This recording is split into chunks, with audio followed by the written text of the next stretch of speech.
வணக்கம். நீங்களும் உங்கள் அன்பு குடும்பமும் எல்லா வளமும் பெற்று வாழ்க வளமுடன். நான் சத்யதேவ் ரோஷன் பேசுகிறேன்.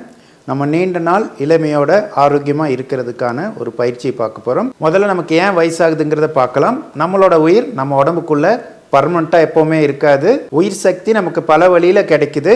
சூரிய ஒளியிலிருந்து கிடைக்குது, பிரபஞ்சத்திலிருந்து கிடைக்குது, காற்றிலிருந்து கிடைக்குது, தண்ணியிலிருந்து கிடைக்குது, உணவுலிருந்து கிடைக்குது.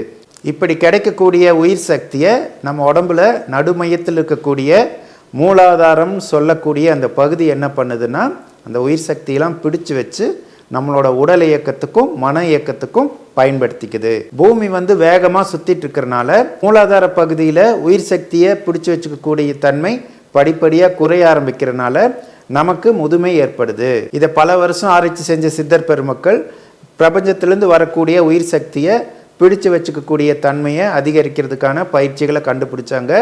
அந்த பயிற்சி தான் காயகல்ப பயிற்சி. காயகல்ப பயிற்சியில் நிறைய மெத்தட்ஸ் இருக்குது. அதில் ஒரு எளிமையான மெத்தடை வேதாத்ரி மகரிஷி ஐயா நமக்கு கொடுத்துருக்காங்க. இந்த பயிற்சி ரொம்ப ரொம்ப சுலபமானது.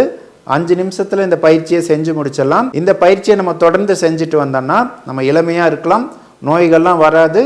நோய்கள் ஏதாவது நமக்கு இருந்துச்சுனாலும் அந்த நோய் படிப்படியாக குறைய ஆரம்பித்து காணாமலேயே போயிடும். இந்த பயிற்சி செஞ்சால் எதனால் நமக்கு இந்த மாதிரி நோய் எதிர்ப்பு சக்தியும் இளமையாக இருக்கக்கூடிய ஆற்றலும் கிடைக்குதுங்கிறத பற்றி சுருக்கமாக நம்ம பார்க்கலாம். இந்த பயிற்சியில் நம்மளோட உயிர் சக்தியை உச்சந்தலைக்கு கொண்டு போய் உச்சந்தலையிலேருந்து உடம்பு ஃபுல்லாக பரப்புவோம். அப்போ என்ன ஆகுனா, உச்சந்தலையில் ஃபெராக்ஸ் ஆக்சைடு அப்படிங்கிறது ஒன்று உருவாகும். அந்த ஃபெராக்ஸ் ஆக்சைடோட வேலை என்னென்னா, நோய்களை குணப்படுத்துறது. நம்ம உடம்புல எந்த பகுதியில் செல் பாதிக்கப்பட்டிருந்தாலும் அதை மறுசீரமைச்சு புதுப்பிச்சு கொடுக்கும். இந்த ஃபெராக்ஸ் ஆக்சைடு இயற்கையாகவே நமக்கு நைட்டு தூங்கும் போது உருவாகும். அதனால தான் நம்ம நைட்டு தூங்கி காலையில் எந்திரிக்கும் போது சுறுசுறுப்பாக இருப்போம். நம்ம எல்லாத்துக்குமே தெரியும், நைட்டு நம்ம நல்லா தூங்கினோம்னா காலையில் எனர்ஜியோடு இருப்போம். சரியாக தூங்கலைன்னா காலையில் டயர்டாக இருப்போம். இதுக்கு காரணம் என்னென்னா, இந்த ஃபெராக்ஸ் ஆக்சைடு மாதிரியான நிறைய நல்ல விஷயங்கள் நம்ம தூங்கும் போது தான் நமக்கு கிடைக்கும். நம்ம உடம்புல உயிர் அப்படிங்கிறது காந்த அலை வடிவில் தான் இயங்கிட்டு இருக்கும். நம்ம என்ன உணவு சாப்பிட்டாலும் அந்த உணவு கடைசியில் காந்த அலையாக தான் மாறும். அந்த காந்த அலை தான் உடம்புல உயிராக இயங்கிட்டு இருக்கும்.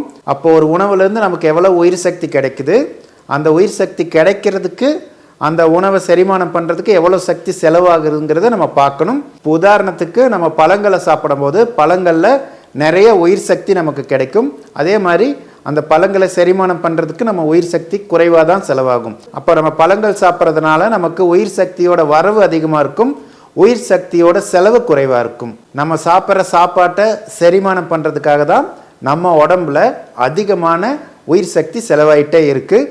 அப்போ நம்ம சாப்பிடக்கூடிய சாப்பாடு அதிகமான உயிர் சக்தியை செலவு பண்ணாத மாதிரி இருக்கணும். நம்ம உடம்புல உயிர் சக்தியை அதிகமாக தான் நம்மளால் உண்மையாலுமே ஆன்மீகத்தில் முன்னேற்றம் அடைய முடியும். இதனால தான் நம்ம நாட்டில் ஆன்மீகவாதிகள்லாம் சைவ உணவு சாப்பிட்றாங்க.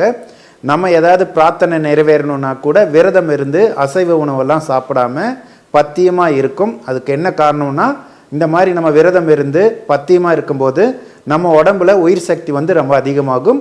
நம்ம உடம்புல உயிர் சக்தி அதிகமாச்சுனாலே நம்மளோட மனோசக்தி அதிகமாகும். நம்ம என்ன நினைக்கிறோமோ அதெல்லாம் நடக்கும். இந்த காயக்கல்ப பயிற்சியை மனவளக்கலை மன்றங்களில் மாதத்துக்கு ஒரு முறை எடுப்பாங்க. நீங்கள் அந்த மனவளக்கலை மன்றங்களில் போய் கேட்டு தெரிஞ்சுக்கோங்க இந்த பயிற்சி எப்போ நடக்குதுன்னு. அதை தெரிஞ்சுக்கிட்டு எல்லாரும் இந்த பயிற்சியை கற்றுக்கிட்டு தொடர்ந்து செய்யுங்க.